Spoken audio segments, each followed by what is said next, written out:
Bismillahirrahmanirrahim. Assalamualaikum warahmatullahi wabarakatuh.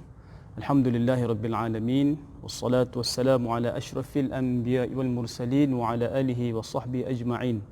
Qala rabbi shrah li sadri wa yassir li amri wahlul 'uqdatam min lisani yafqahu qawli. Subhanaka la ilma lana illa ma 'allamtana innaka antal alimul hakim wa la hawla wa la quwwata illa billahil 'aliyyil 'azim. Amma ba'd. Alhamdulillah, pertama dan selamanya bersyukur kepada Allah Subhanahu wa taala kerana pada hari ini masih dipanjangkan umur kita, dapat sama-sama kita menjalankan ibadah puasa di bulan Ramadan, dan hari ini telah masuk hari yang ke-9 kita berpuasa. Jadi insya-Allah untuk kali ini pertama kalinya saya akan berkongsikan dengan pada muslimin dan muslimat sekalian satu amalan yang sangat mudah, sangat ringkas, sangat senang amalannya, tetapi ganjaran yang diberikan oleh Allah Subhanahu wa taala sangat hebat. Amalan yang mudah tetapi ganjaran yang diberikan sangat hebat, sangat luar biasa. Bergantung kepada kita sama ada kita nak beramal dengan amalan tersebut ataupun kita nak abaikan saja amalan tersebut. Sedangkan amalan ini adalah satu amalan yang sangat mudah. Apa dia amalan dia? Saya akan bacakan satu hadis daripada Nabi sallallahu alaihi wasallam, daripada Aisyah radhiyallahu anha. Maksud hadis,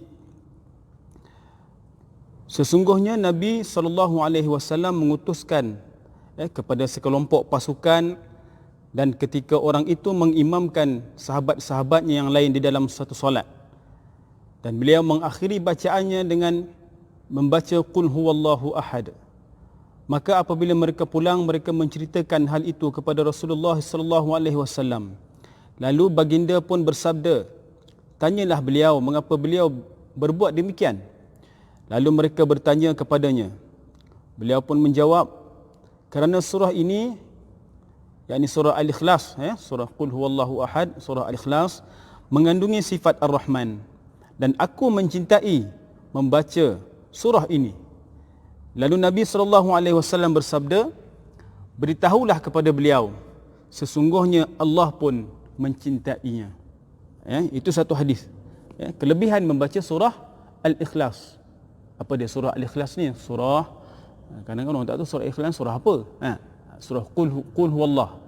Qul Huwallah itulah namanya, nama surahnya surah Al-Ikhlas.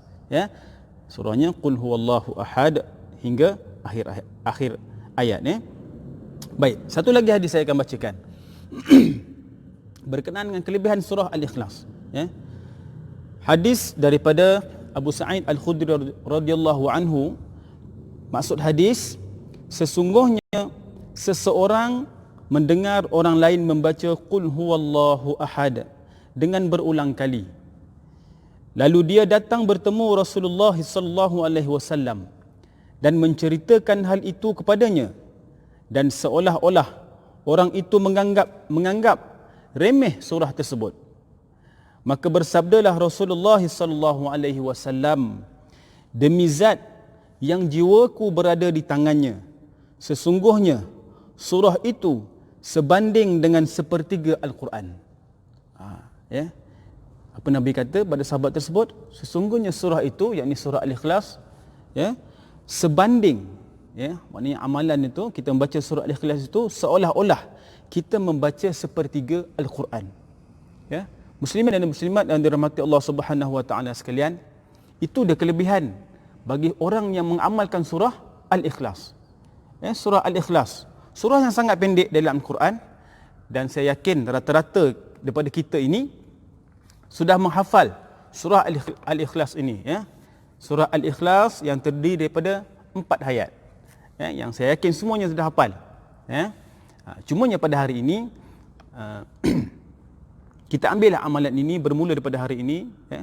Tambah-tambah bulan puasa ni memang kita dianjurkan untuk membaca Al-Quran. Kalau kita boleh habis 30 juzuk tu tak apa. Jangan kata tak payah baca Quran lah, baca Qul Huwallah aja 3 kali dah khatam dah. Pasal sekali baca 1/3. Maknanya kalau 3 kali baca khatam satu Al-Quran. Jangan macam tu. Itu seolah-olah kita meremehkan amalan membaca Al-Quran khatam semua ayat ni.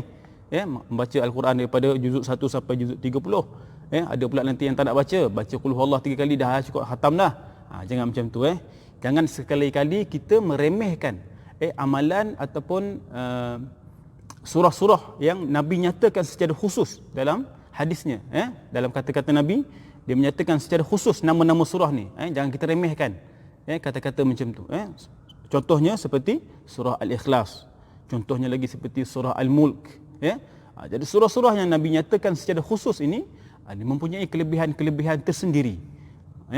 Jadi kalau rasa rugi kalau kita tak amalkan apa yang Nabi sampaikan, apa yang Nabi beritahu kepada kita, sebab Nabi dah beritahu siap-siap dah apa surahnya. Tak perlu kita nak baca juzuk 1 sampai juzuk 30 ni. Apakah tak perlu? Maksudnya kita nak, yalah, kelebihan tu memang adalah. Setiap satu huruf yang kita baca dalam Quran 10 kebaikan. Satu huruf 10 kebaikan Allah Subhanahu Wa Taala berikan. Bayangkan satu huruf, dalam sabda Nabi, tidak aku katakan alif lam mim itu satu huruf, tapi alif itu satu huruf, lam itu satu huruf, mim itu satu huruf. Bayangkan kalau kita baca 30 juzuk, daripada juzuk pertama sampai juzuk terakhir, berapa ribu huruf yang kita baca dan berapa ganjaran yang Allah Subhanahu Wa Taala berikan kepada kita. Namun ada surah-surah tertentu yang Nabi nyatakan, yang Nabi bagi tahu kepada kita supaya kita boleh amalkan. Dan ada kelebihan-kelebihan yang sangat hebat yang Allah Subhanahu Wa Taala berikan kepada si pengamal-pengamal surah tersebut. Jadi pada hari ini, seperti yang saya bacakan tadi, ringkas sahaja surahnya, pendek sahaja surahnya, iaitu surah Al-Ikhlas, hanya terdiri daripada 4 ayat.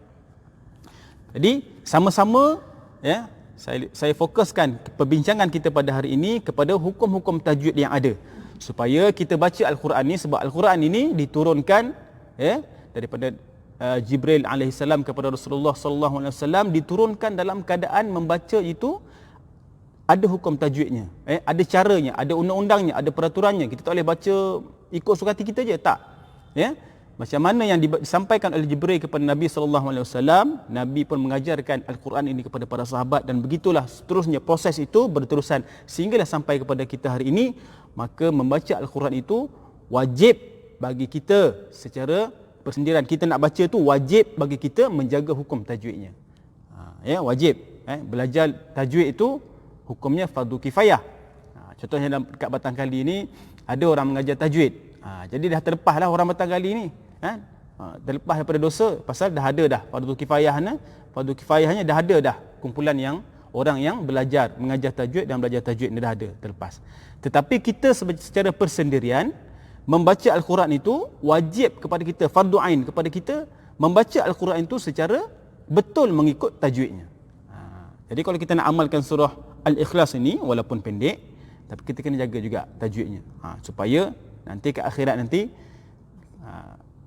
kelebihan, antara kelebihan yang Nabi nyatakan juga kepada para sahabat, siapa yang mengamalkan surah Al-Ikhlas 10 kali dia baca surah Al-Ikhlas, satu istana akan dibina oleh Allah Subhanahu Wa Taala kepada dia di syurga nanti.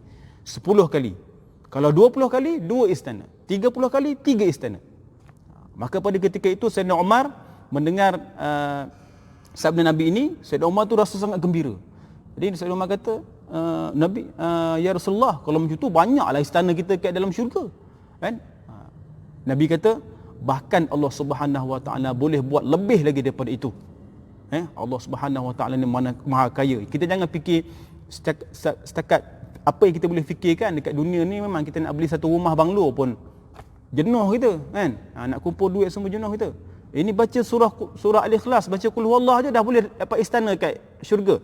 Jangan kita meremehkan. Jangan kita meremehkan amalan-amalan seperti ini. Baik, kita pergi terus kepada surah Al-Ikhlas. Kalau ada yang ada mushaf depan dekat situ, boleh buka mushaf. Lebih mudah perbincangan ini. Baik. Kita tengok. Baik. Saya bacakan. Bismillahirrahmanirrahim.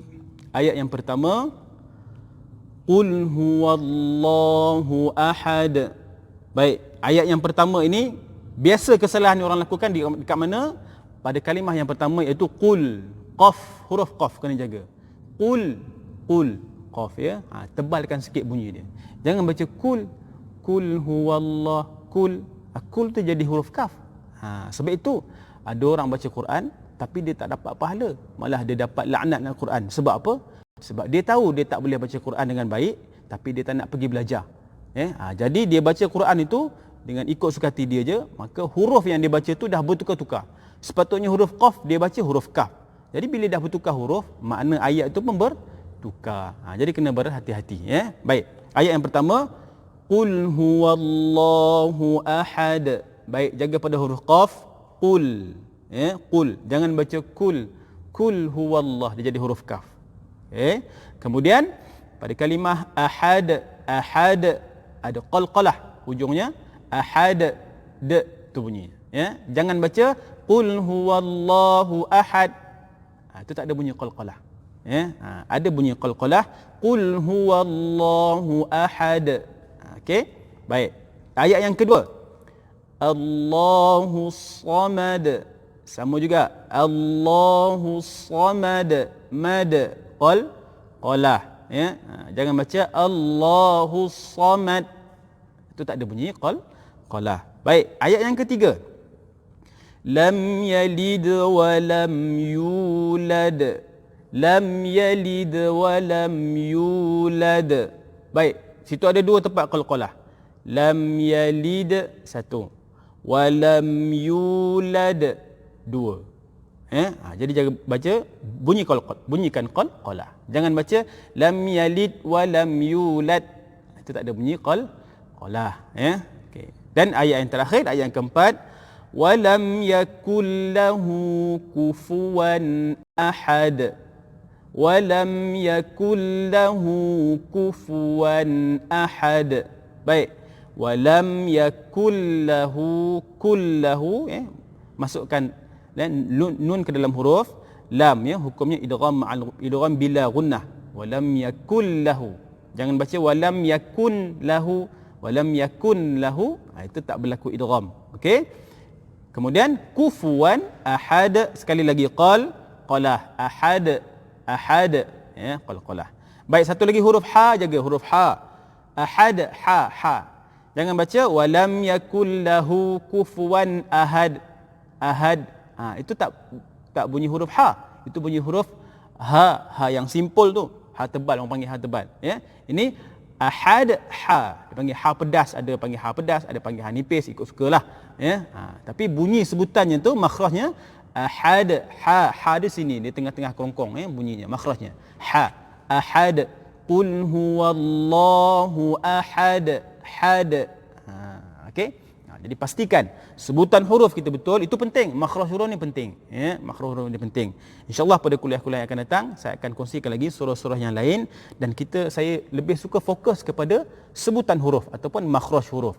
Sebab itu perkara yang paling asas sekali sebelum kita masuk kepada bidang tajwid. Sebab huruf ini, apa yang kita baca dalam Quran ni semuanya adalah huruf-huruf. Adalah huruf-huruf yang membentuk kalimah dan membentuk ayat. Jadi huruf ni kena sebut betul-betul. Kalau sebut tak betul huruf, jadi makna ayat itu boleh berubah. Itu yang menyebabkan berlakunya kesalahan besar. Baik, insya-Allah. Jadi pada hari ini selesai kita membincangkan sedikit hukum tajwid dan juga kelebihan-kelebihan bagi mereka yang mengamalkan surah Al-Ikhlas ini. Jadi janganlah kalau duduk-duduk tu sambil-sambil bacalah surah Al-Ikhlas. 3 kali baca, seolah-olah kita membaca satu Al-Quran. Besar ganjarannya. 10 kali kita baca, Allah Subhanahu Wa Taala binakan kepada kita satu istana di syurga nanti, insya-Allah. Jadi moga-moga apa yang saya kongsikan hari ini dapat kita amalkan bersama-sama. Begitu juga dengan saya. Yang pentingnya saya sendiri kena amalkan juga. Kalau saya cakap je tak amalkan, bahaya. Jadi insya-Allah kita amalkan bersama-sama. Moga-moga Allah Subhanahu Wa Taala memberikan kelebihan dan ganjaran kepada kita. Dan saya akhiri kuliah pada kali ini dengan wabillahi taufiq wal hidayah. Wassalamualaikum warahmatullahi wabarakatuh. Baik, saya baca sekali lagi sebelum pengakhiran saya baca sekali lagi. Bismillahirrahmanirrahim. Qul huwallahu ahad. Allahus samad. Lam yalid wa lam yulad wa lam yakul lahu kufuwan ahad. Sadaqallahul azim. Assalamualaikum warahmatullahi wabarakatuh.